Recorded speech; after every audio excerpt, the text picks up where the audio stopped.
Thomas Alva Edison, जिन्हें Thomas Edison के नाम से भी जाना जाता है, वे एक व्यवसाय और एक महान आविष्कारक थे। उनका जन्म 11 फरवरी 1847 को मिलान, ओहायो, संयुक्त राज्य अमेरिका में हुआ था। उनके पिता का नाम सैमुएल ओडेन एडिसन जूनियर था और माता का नाम नैन्सी मैथ्यूज एलियट था।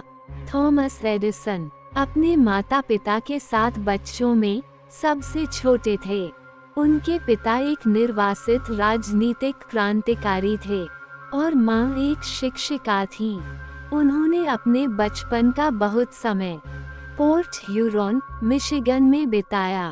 उन्होंने स्कूल में अच्छा प्रदर्शन नहीं किया और उन्हें उनकी मां ने होम स्कूल कराया।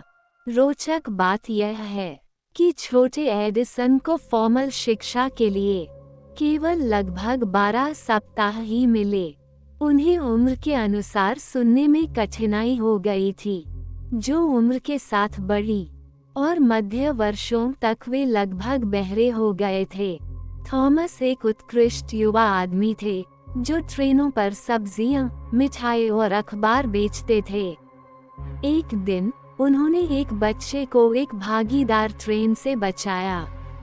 बच्चे के पिता ने उसके चाचा एडिसन को टेलीग्राफ ऑपरेटर के रूप में प्रशिक्षित करके उसका ऋण चुकाया। एक टेलीग्राफ ऑपरेटर के रूप में थॉमस कम्युनिकेशन में रुचि लेने लगे, जो उनके कई आविष्कारों का केंद्र बना। उन्होंने न्यूयॉर्क में जाकर अपना करियर की शुरुआत की, जहां उन्होंने एक स्टॉक टिकर का आविष्कार किया। गोल्डन स्टॉक टेलीग्राफ कंपनी ने उसे $40,000 के साथ साथ उसके अधिकारों का भी प्रस्ताव दिया। 1869 में उन्होंने इलेक्ट्रिक वोट रिकॉर्डर का पेटेंट लिया। फिर उन्होंने न्यूयॉर्क के न्यूवॉक में एक छोटा सा प्रयोगशाला स्थापित किया। उन्होंने अपने परिचालन को बढ़ाया और मेनलो पार्क, न्यू जर्सी में स्थानांतरित हो गए। उन्होंने अपने जीवन में 2 बार शादी की। उनकी पहली शादी 1871 में मेरी स्टिलवेल से हुई। मेरी स्टिलवेल ने 3 बच्चों को जन्म दिया। थॉमस एडिसन का वह आविष्कार जिसने उन्हें पहले फेम और उच्च स्थान की ओर उठाया, वह फोनोग्राफ था, जिसका आविष्कार 1877 में हुआ। 1877 में उन्होंने कार्बन माइक्रोफोन का आविष्कार किया, जो टेलीफोन, रेडियो प्रसारण और सार्वजनिक प्रयास में प्रयुक्त होता है।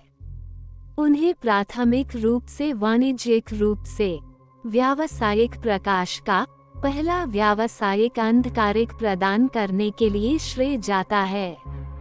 1878 में उन्होंने न्यूयॉर्क सिटी में एडिसन इलेक्ट्रिक लाइट कंपनी की स्थापना की। फिर उन्होंने पश्चिम ऑरेंज, न्यू जर्सी में एक औद्योगिक अनुसंधान प्रयोगशाला आरंभ की, जो एडिसन लाइटिंग कंपनियों के प्राथमिक अनुसंधान प्रयोगशाला का आधार बनी।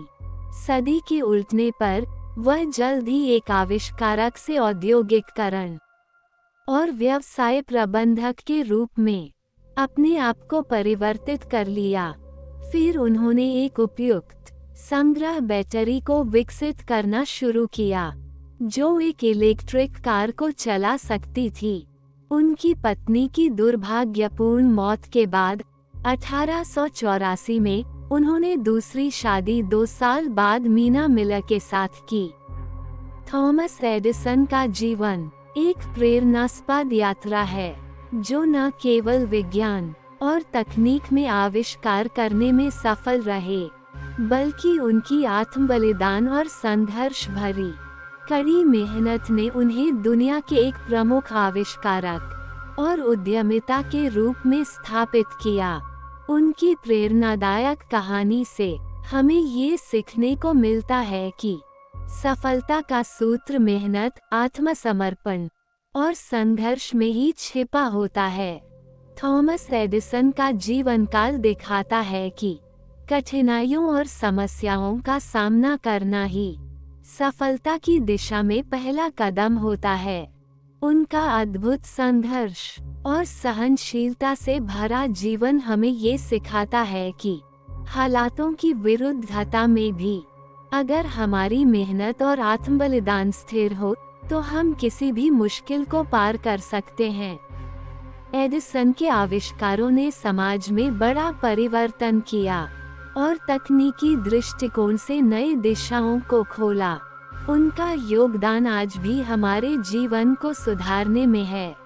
थॉमस एडिसन की कहानी से हमें ये सीखने को मिलता है कि कोई भी लक्ष्य हासिल करने के लिए संघर्ष की आवश्यकता है, और अगर हम अपने सपनों की पूर्ति के लिए कड़ी मेहनत करते हैं तो कुछ भी संभव है।